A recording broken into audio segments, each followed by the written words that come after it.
जय श्री गणेश, हरे कृष्णा। नमस्कार बंधुओं, कैसे हैं आप सभी। उम्मीद करती हूँ आप सब बहुत अच्छे होंगे, मज़े में होंगे, आनंदित होंगे।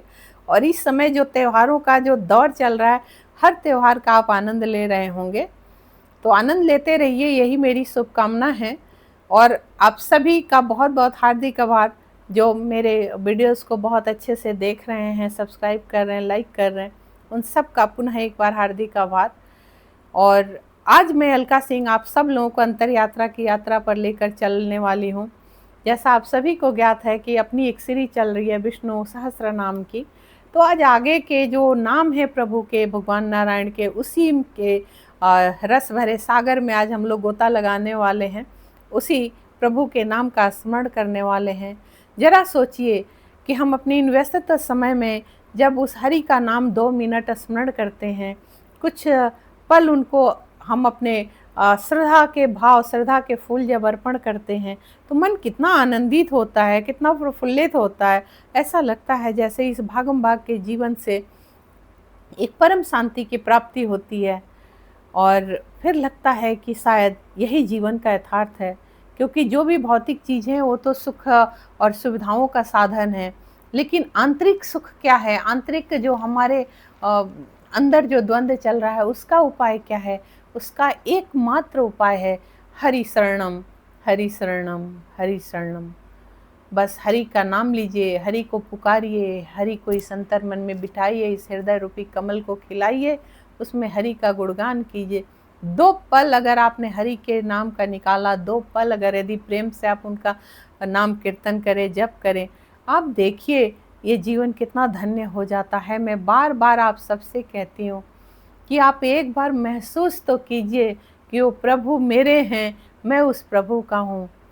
जब उस हरि को आप अपना बना लेते हैं, जब आप उस हरि के दास बन जाते हैं, दासी बन जाते हैं, तो वो जो परमात्मा है वो आपको अपने चरणों से उठाकर अपने सीने से लगा लेता है। आपके सर पे उसका हाथ सदा सदा के लिए आ जाता है और फिर वो जो जीवन है उस जीव का बहुत आनंदित हो जाता है। हम जो जीव हैं, हमें क्या चाहिए। इस भौतिक चीज़ें तो सिर्फ आपकी ज़रूरतें पूरी करती हैं। आप बहुत पैसे वाले हैं, बहुत धनवान हैं, कोठी बंगला गाड़ी और भौतिक चीज़ें बहुत कुछ होंगी, हीरे जवाहरात होंगे, बहुत बैंक बैलेंस होगा, लेकिन क्या आनंद है आपके मन में। ऐसे तमाम लोग आपके इर्द गिर्द मिलेंगे जिनके पास सब कुछ है पर 2 क्षण आनंद का नहीं है।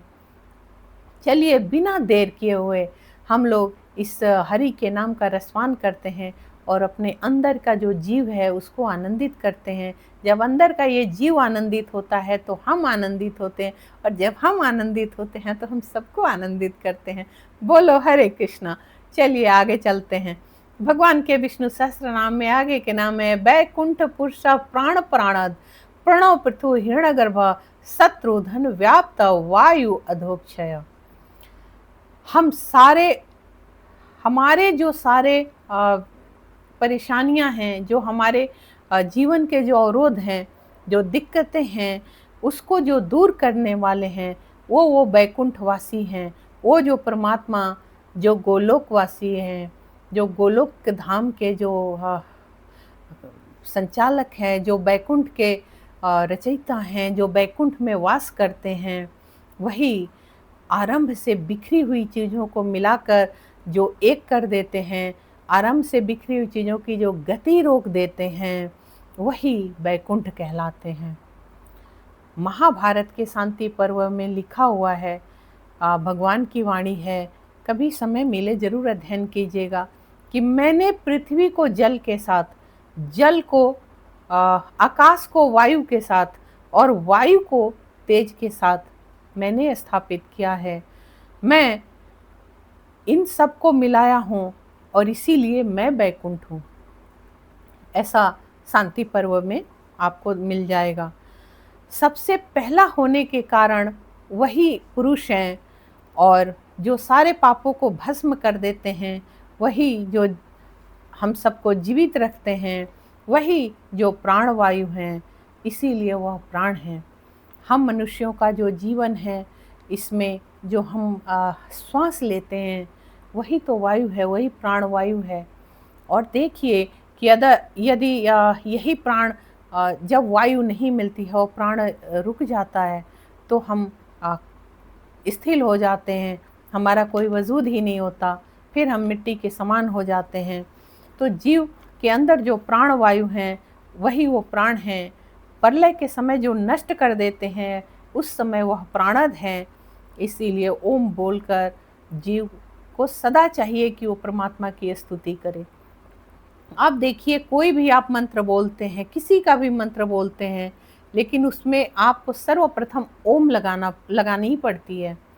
और आप किसी को कुछ ना बोलिए, तो आप प्रयत्न कीजिए कि आप अपने जीवन में सुबह के समय जब आप बिस्तर छोड़ते हैं, जब आप नहा धुला लेते हैं, स्नान करने के बाद आप 2 मिनट उस परमात्मा को जरूर याद करिए। कुछ नहीं तो ओम का उच्चारण जरूर कीजिए।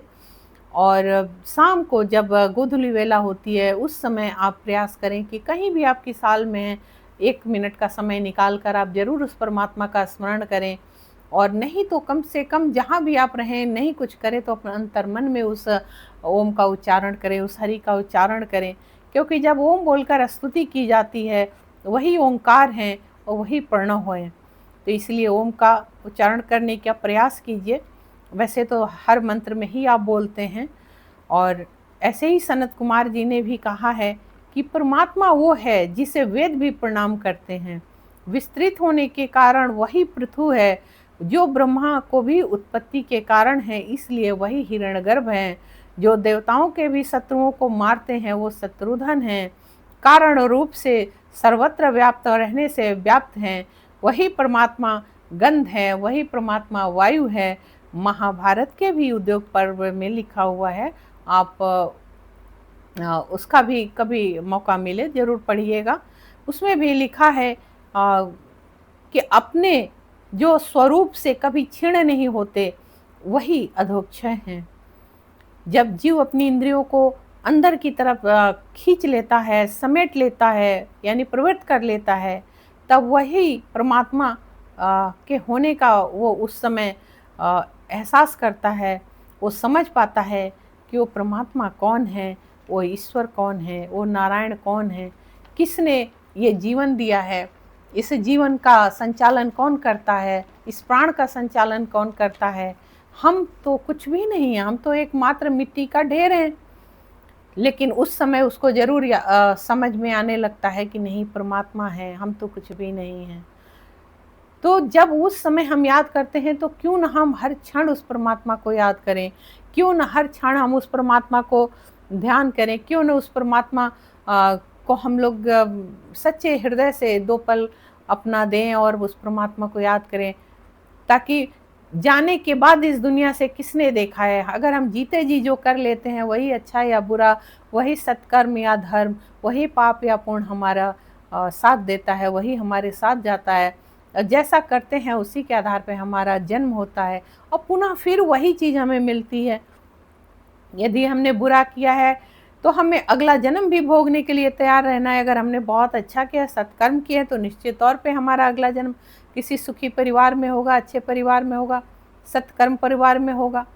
तो इसलिए कर्मों का विशेष ध्यान दिया जाता है। हर शास्त्र इस बात को कहता है कि आप अपने कर्म को जरूर अच्छे से अच्छा करें, कर्मों पे आप जरूर फोकस करें, क्योंकि कर्म ही जन्मों जन्मों का साथी होता है। कोई पति पत्नी, माँ बाप, भाई बहन, बेटा बेटी, कोई साथी नहीं होता। अंत समय में और प्रारब्ध से लेकर जन्मों जन्मों तक आपका जो भी साथ देता है वो आपके कर्म ही देता है, आपका कर्म ही साथी है। तो आप अपने कर्मों पे जरूर ध्यान दें, अपने कर्मों को जितना हो बेहतर से बेहतर करने की प्रयास करें। आप कोई ऐसा कर्म ना करें कि किसी का दिल दुखे। आपके कर्म से, मन से, वचन से, कभी वाणी से किसी का कोई अहित ना हो। आप किसी के लिए बुरा सोचे भी नहीं, बुरा बोलना तो बहुत दूर की बात है। सदैव अच्छा देने का प्रयास करें, किसी के लिए बुरे ख्यालात ना लाएं। यही परमात्मा हम लोगों को हर शास्त्र में, हर धर्म में यही शिक्षा देते हैं। भगवान के आगे के नाम है ऋतु सुदर्शन काल, परमेष्टि परिग्रह, उग्र संवत्सर, दक्ष विश्राम विश्व दक्षिणम। जो काल रूप से लक्षित हैं वही ऋतु हैं, जो आत्मज्ञान जैसा सुंदर निर्वाण रूप से फल देने वाले हैं, जिसके नेत्र बहुत सुंदर हैं और कमल के फूल जैसे विशाल हैं। और जब भक्त अपने बंद हृदय रूपी कमल को खोल लेता है, तब वो हरि बड़ी सुगमता से उस भक्त को दिखने लगते हैं। इसलिए वो परमात्मा सुदर्शन भी है, जो सबके कर्मों की गणना करते हैं, वही काल हैं। और जब जीव उस हृदय रूपी आकाश में उस हरि को बिठा लेता है, तब वही परमेष्ठी हैं। वही परमात्मा अपने प्रिय भक्तों के द्वारा चढ़ाए हुए दिए हुए पत्र पुष्प को ग्रहण करते हैं। वही परिग्रह हैं, जिससे सूर्य को भी भय रहता है। वही तो संवत्सर हैं, जो पूरी सृष्टि की हर कार्य पूर्ण रूप से करते हैं। वही दक्षता से पूर्ण हैं, और पूर्ण दक्षता से पूर्ण करने के कारण करने वाले वही दक्ष हैं। वही विश्राम है, क्योंकि जब जीव अपने 6 इंद्रियों को समेट लेता है, क्षुधा, पिपासा, क्लेश, मद, लोभ, भय, इन सब से ऊपर जब परमात्मा में लीन हो जाता है, तो वही विश्राम बन जाता है। और जो सबसे समर्थ है, यानी सर्व समर्थ है, दक्ष है, वही भगवान विश्व दक्षिण है। आप देखिए कि भगवान का जो एक एक नाम है, ये हमें क्या देता है, क्या शिक्षा देता है, क्या समझाना चाहता है। हर शब्द, हर नाम यही कहता है कि ये जो कुछ भी है, ये जो ब्रह्मांड है, ये जो सृष्टि है, उसके रचयिता भी वही हैं। ये जो सृष्टि है, उसके रक्षक भी वही हैं। ये जो सृष्टि है, उसको संभालने वाले भी वही हैं। उसके कण कण में वही हैं। वही सब कुछ करते हैं, वही संभालते हैं, वही उनके ही वजह से ये जीव इस धरा पर कायम है। उनके वजह से हम श्वास लेते हैं, उनके वजह से हमारा जीवन सुखमय या दुखमय होता है। तो ये सब क्यों होता है? क्योंकि भोगते तो हम अपने कर्मों को हैं। जैसे हमारे कर्म होते हैं, वैसा ही हमारा जीवन होता है। ये तो हर शास्त्र बोलता है। तो हम कर्मों को ही तो खराब करते हैं, जिस वजह से हमें बुरा मिलता है, और कर्मों को ही अच्छा करते हैं, जिस वजह से हमें अच्छा मिलता है।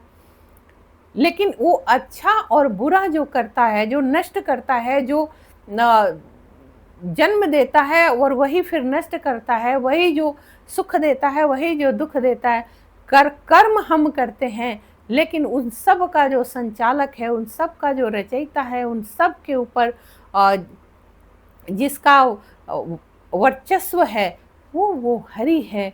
वही वो परमात्मा है। वही परमात्मा जो सर्वत्र विराजमान है, वही परमात्मा जो हम सब के अंदर है, वही परमात्मा जो हर जीव के अंदर है। वही परमात्मा कहता है कि बस तू सत्य का मार्ग पकड़, हे जीव तू सत्य के मार्ग पर चल, हे जीव तू सत्य का साथ दे, तू सत्कर्म कर, मैं तेरा जीवन आसान कर दूंगा। क्योंकि मैं ही सब हूँ, मैं ही उस कण कण में हूँ, मैं ही सर्वत्र हूँ, सर्वत्र मेरा है। तू भी मेरा है, तू जहाँ है वो धरा भी मेरी है, तू जिसे भोग रहा है वो चीजें भी मेरे द्वारा ही दी हुई हैं। तू जो श्वास ले रहा है, जिससे तू जिंदा है, जिससे तू चल रहा है, वो श्वास भी मेरी है। ये जो शरीर है, उस पर तू क्यों घमंड करता है? वो परमात्मा बार बार हम जीवों को यही शिक्षा देते हैं कि ये नश्वर शरीर है, इस पे तू घमंड करना बंद कर। इस नश्वर शरीर पे किस बात का तू अहंकार करता है? ये शरीर भी जो तूने धारण किया है, शरीर भी तो मैंने दिया है। तेरे शरीर के अंदर जो तू श्वास ले रहा है, जिससे तू चल रहा है, जिसे तू इतरा रहा है, वो प्राण तो मेरा ही दिया हुआ है, मैं ही तो हूँ। और जब मैं तेरे अंदर हूं तो तू बुरा कैसे कर सकता है? जब मैं तेरे अंदर हूं तो तू गलत कैसे सोच सकता है? जब मैं तेरे अंदर हूं तो तू गलत कैसे बोल सकता है, कैसे कर सकता है? फिर भी हम इंसान क्या करते हैं? हम इंसान सदैव अगर 4 अच्छे काम करते हैं तो 10 बुरे काम हम कर बैठते हैं। हम रोज प्रण करते हैं कि हम झूठ नहीं बोलेंगे, हम कोई बुरा काम नहीं करेंगे। लेकिन आप देखिए सुबह से शाम तक कितना जो व्यक्ति सोचता है वो भी 4 गलतियां करता है, वो भी 4 जगह झूठ बोलता है। और यही जरूरत है इंद्रियों को अपने कमांड करने की, यही जरूरत होती है अपने इंद्रियों को अपने वश में करने की। और आप देखेंगे ये जो इंद्रियां हैं, ये बहुत उच्छृंखल होती हैं, बहुत उच्छृंखलता करती हैं, ये जल्दी काबू होने वाली नहीं है। लेकिन जो भी जीव, जो भी मनुष्य इन अपनी इंद्रियों को धीरे धीरे धीरे धीरे जब अपने अनुकूल ढाल लेता है, उस पर जब अपना कमांड कर लेता है, तो वही इंद्रियां आपके अनुसार चलने लगती हैं। वो कहते हैं ना कि इच्छाओं को इतना मत बढ़ाओ कि वो कुछ भी अच्छा बुरा करने को चल पड़े, सोचे नहीं। अपनी इच्छाओं को ऐसा बनाओ, अपनी इंद्रियों को इतना कंट्रोल रखो कि वो जो चाहे वो हो। यदि हमने सोच लिया हमें 56 भोग खाना है तो उच्छृंखल हो जाएगा मन। लेकिन अगर मैंने अपनी इंद्रियों को कंट्रोल किया, हमने कहा नहीं हमें खिचड़ी खानी है, तो खिचड़ी में आपको 56 भोग का स्वाद मिलेगा। तो जरूर आप इन सब चीज़ों का ध्यान दीजिए। कभी भी बार बार मैं कहती हूँ कि कोई भी इंसान अपने पावर का घमंड न करे, अपने धन का घमंड न करे, अपने बल का घमंड न करे। इसका क्षय होना निश्चित होता है, क्योंकि ये जो कुछ भी आपके अंदर है ये कुछ क्षणिक है। बस ये समझ लीजिए कुछ साल का है, 1-2 पीढ़ी का है, उसके बाद नहीं है। तो किस पे इतरा रहे हो, किसके लिए कर रहे हो, किसके लिए बुरे से बुरा कर कर भी इकट्ठा कर रहे हो। अगर कुछ भी कीजिए लेकिन उस परमात्मा को याद कीजिए। जब उस आप परमात्मा को याद करेंगे तो ये जो आपका हृदय है ये हर चीज़ में उस परमात्मा को देखना शुरू कर देगा, और धीरे धीरे आप देखेंगे आपके इंद्रियों पे आपका वश इतना हो जाएगा कि आप किसी के लिए बुरा सोच ही नहीं सकते। बुरा बोलना तो बहुत दूर की बात है, क्योंकि हर कर्म में आपको लगेगा ये तो परमात्मा के लिए है, मैं गलत कैसे बोल सकता हूँ। कहीं कोई चुगली भी कर रहा होगा, कोई पंचायत भी कर रहा होगा, वहाँ आप सुनेंगे तो आपको लगेगा अरे मैं तो परमात्मा का भक्त हूँ, मैं तो परमात्मा की चर्चा करनी है, मैं कौन सी गंदी बातों में पड़ गया या पड़ गई। आप धीरे धीरे उस चीज़ों से निकल जाएंगे, उस परपंच से, उस पंचायत से निकल जाएंगे, आप चुगली से निकल जाएंगे, और आप देखेंगे कि हर वक्त तो परमात्मा इस अंतर मन में इस श्वास के साथ चल रहा है। जब इस श्वास के साथ वो परमात्मा चलने लगेगा तो कुछ भी आपसे गलत नहीं होगा, कुछ भी आप बुरा नहीं कर सकते। ना बोलना, ना किसी और के लिए सोचना, कुछ नहीं करेंगे। सिर्फ आपको 24 घंटे जो होते हैं, जो 8 याम होते हैं, 365 दिन होते हैं, आप सिर्फ हरि का ही गुणगान करेंगे। हर क्षण आपकी इंद्रियां आपका रोम रोम उस हरि का गुणगान करेगा। और फिर उसको देखिए आप कि आपका जीवन कैसे बदलता है, कितनी शांति, कितनी प्रफुल्लता आती है, कितनी आत्मा प्रसन्न होती है। जब आत्मा प्रसन्न होगी तो वो उसकी छटा, उसकी तेज पूरी दुनिया में बिखेर देंगे आप। जहाँ भी आप जाएंगे, अब भरे समाज में जहाँ हजारों लोग होंगे, लेकिन आपकी एक जो शख्सियत है वो अलग दिखेगी, आपके चेहरे की जो तेज है वो अलग दिखेगी, आपकी जो वाणी की तेज है वो अलग दिखेगी। तो जरूर प्रयास कीजिए। आगे प्रभु के नाम है विस्तार स्थावर स्थाणु प्रमाणम बीजम्यम अर्थनर्थ महाकोशा महाभोग महाधनम। वो परमात्मा जिसका समस्त लोकों में विस्तार है, स्थितशील है, और स्थित होने के कारण ही वो स्थावर है, वही भगवान स्थावर स्थाणु है, क्योंकि वह स्थित है। वही परमात्मा जो हम सब के अंदर है, वही परमात्मा जो सर्वत्र है, वही जो सत्य है, वही जो हमारे अंदर सत्य की भावना देता है, जिसका स्वरूप अनंत है, वही जो प्रमाण है इस संसार में हर जीव की उत्पत्ति का जो कारण है, जो विजम्यम है, जो भी जीव के जीवन में ईश्वर है, भौतिक सुख है, जैसा अभी मैंने आप लोगों से चर्चा किया, वो सब भोग जो है वो भी वो परमात्मा है, जो भोगने वाला है वो भी वो परमात्मा के ही द्वारा भोग रहा है, क्योंकि वो साधन भी वो परमात्मा ने ही दिया है, वही साधन है, वही साध्य है। और कोई कार्य न होना या होकर खराब हो जाना, उस रूप में वही अनर्थ भी है। अनन्मय कोश होने के कारण वो भगवान जो ढके रहते हैं, इसलिए वो महाकोश हैं। जो कुछ जीव के पास सुख स्वरूप में प्राप्त है वो उसी परमात्मा का महाभोग है। जिसके पास भोगने का ईश्वर का संपूर्ण साधन है, वो भी वही ईश्वर है, वही महाधन है। क्योंकि वो जो सर्व सामर्थ्यशाली है, उस परमात्मा के सामर्थ्य का तो हम इंसान आकलन ही नहीं कर सकते, अनुमान ही नहीं लगा सकते, क्योंकि वो अथाह है, अनंत है, अनंत अनंत ब्रह्मांड, अनंत अनंत कोटि जो ब्रह्मांड है उन सब में वही विराजमान है, वो जहाँ चाहे जैसा चाहे वो क्षण में बदल सकता है। और इसीलिए हमारे ऋषि मुनियों ने कहा है कि जब हरि की कृपा हो जाती है तो रंक भी राजा हो जाता है। और यदि किसी ने बुरे कर्म को किया, अगर बुरा कर्म भोगने का आता है तो वही जो राजा होता है वो रंक भी बन जाता है। ये सब हरि की कृपा है, हरि की महिमा है, हरि ही सबका करता है। तो इसका ज़रूर ध्यान रखिए, अपने कर्मों का ध्यान रखिए। बार बार मैं यही चीज़ आप लोगों से, हम सबके लिए है, लेकिन बार बार मैं यही अपने विचार आप लोगों के सामने रखती हूँ। ज़रूर आप लोग समझिए। प्रभु के आगे के नाम हैं अनिविड़ अस्थविषु अभु भू धर्मयुप महामख नक्षत्र नेमी नक्षत्री छम छाम समीहन। शास्त्र कहता है जिसकी संपूर्ण कामनाएं पूरी हो जाती हैं, जो कुछ भी प्राप्त हो रहा है, जो कुछ भी प्राप्त होने का साधन है, जो कुछ भी प्राप्त होना है, वो सब भी वो ईश्वर है। जो आप उदासीनता जो आपके अंदर आती है उसके लिए भी वही परमात्मा अनिविर्ण है। स्थित होने के कारण वही अस्थाविष्ट है, जिसका सिर अग्नि और नेत्र चंद्रमा है, जो कभी न जन्म लेता है न मरता है, यानी वही अजनमा है। वो अभू भू है, वही पृथ्वी है, वही ये धरती है, वही आराधना करने वालों के लिए धर्म युग है, वही धर्मयूप है। कर्म का जो फल देता है वही महामख है, जो आकाश में ध्रुव है, नक्षत्र है, तारे हैं, चंद्रमा है, वो परमात्मा है।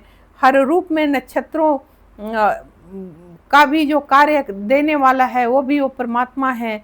जो वही ब्राह्मण है और वही सब कुछ सौंप कर अपने हृदय में जो विष्णु को बिठाए रहता है वही ब्राह्मण है।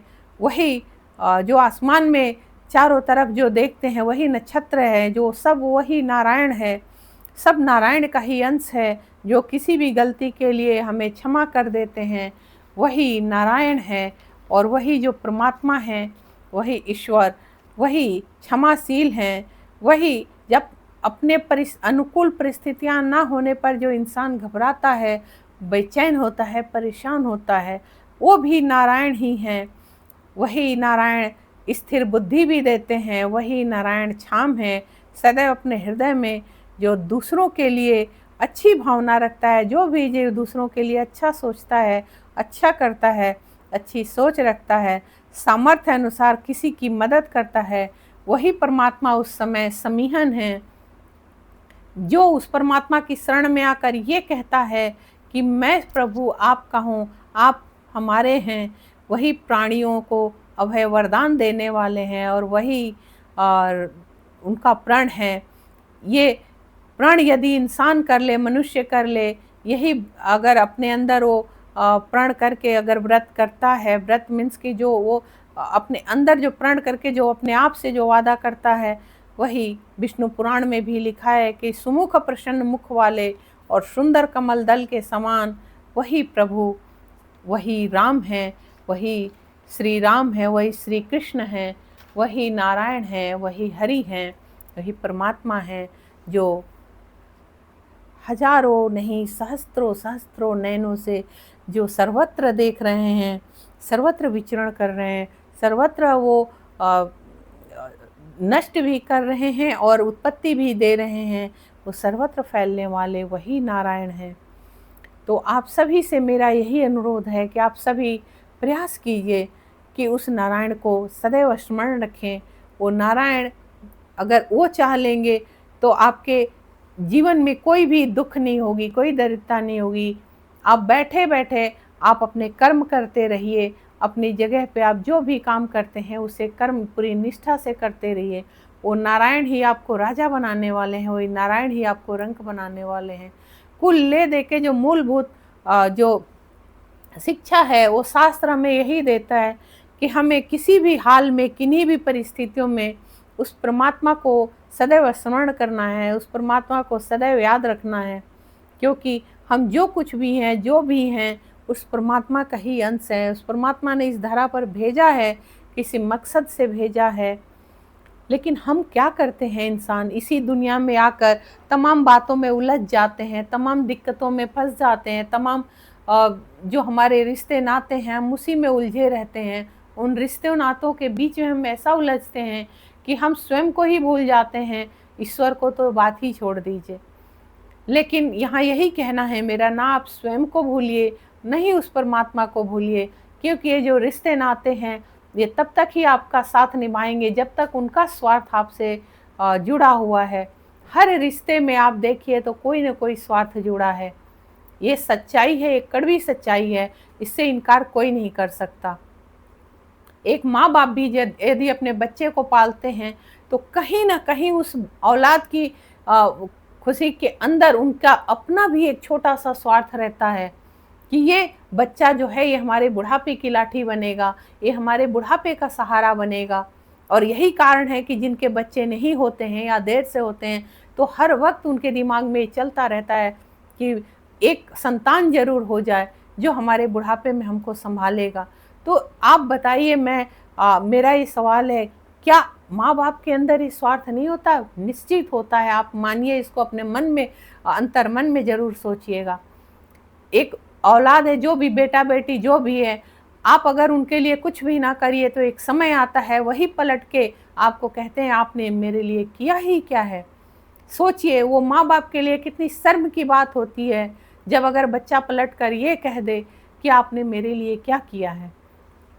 इसलिए हर नाते रिश्ते को अपनी जगह अपना अपना स्थान है, सबको सम्मान करिए, सबके प्रति अपनी जिम्मेदारियां निभाइए, सबको यथाविधि उसको जो जिसके प्रति आपका दायित्व है, जो फर्ज है उसको पूरा कीजिए, उनकी ज़रूरतों को पूरा कीजिए। लेकिन आप स्वयं को कभी ना भूलें, ये ज़रूर आप याद रखें, क्योंकि यहाँ से एक न एक दिन पलायन करना है। जो जीव इस धरा पर आया है उसको एक न एक दिन जाना है, और जब जाना है तो वो अकेले जाना है। वो जो सफ़र होता है वो जीव को अकेले तय करना पड़ता है, और उसके बाद जो नेक्स्ट जर्नी हमारी शुरू होती है वो भी उस जीव को अकेले ही करना पड़ता है। कोई नाते रिश्तेदार सगा संबंधी आपके सफ़र में साथी नहीं होता है। ये सारे जो रिश्ते नाते हैं, मोह माया है, वो इसी धरा पर है, जिंदा रहते हुए है। चाहे आप सम्मान से जी लें या जिस तरीके से भी जी लें, सिर्फ जब तक आप जीवित हैं, जब तक आप उन रिश्तों के लिए बहुत कुछ त्याग कर रहे हैं, तब तक आप उनके लिए सगे हैं, उनके लिए अपने हैं। और जब आपको जाना है तो आपने जो भी कर्म किया, जो बोया है, वही आपको आगे पाना है, वही फसल आपको काटनी है। तो जीते जी हम अगला और पिछला जन्म को छोड़कर और इस जीवन में जो हम चल रहे हैं इसी पे हमें अपना ध्यान रखना चाहिए, इसी पे पूरी फोकस करनी चाहिए, और हर वक्त उस परमात्मा का ध्यान करते हुए स्मरण करते रहना चाहिए। वही शक्ति देगा, वही बल देगा कि हे परमात्मा, मैं तुम्हारा अंश हूँ, तुम्हारा जीव हूँ, मुझे इतनी सद्बुद्धि दो कि मैं कोई भी गलत कार्य ना करूँ, मैं सदा ही तुम्हारे चरणों का ध्यान करूँ, मैं जो भी करूँ तुम्हारे निमित्त करूँ, ये जो कुछ भी है तुम्हारा है, मैं जैसा भी हूँ तुम्हारी शरण में हूँ, तुम मुझे संभाल लो प्रभु जी, बस मैं तुम्हारा ही हूँ। यही भाव मन में रखिए, बाकी अपने दायित्वों को पूरा करते रहिए, और इसी हरि का नाम जो एक क्षण भी ना भूलिए, हर श्वास में प्रयत्न कीजिए कि बातें आप सबसे करें, भोग आप हर चीज़ का कीजिए, संसारिक जीवन को आप बहुत अच्छे से जिएं, लेकिन उस हरि का स्मरण करते हुए उस हरि को एक क्षण ना भूलें। इसी के साथ आज के विष्णु सहस्त्र नाम की ये यहाँ तक की चर्चा हम लोगों ने पूरी की। फिर अगले चर्चा में मिलेंगे, तब तक के लिए हरे कृष्ण। पुनः एक बार चलते चलते ये पुनः आप लोगों को याद दिलाऊं, आप सबका कोटि धन्यवाद। जो लोग भी मेरी वीडियोस को बहुत अच्छे से देख रहे हैं, सराह रहे हैं और सब्सक्राइब कर रहे हैं, उन सभी का बहुत बहुत बहुत आभार। फिर मिलेंगे। आज की इस यात्रा को यहीं विराम देते हैं। पुनः हरे कृष्ण।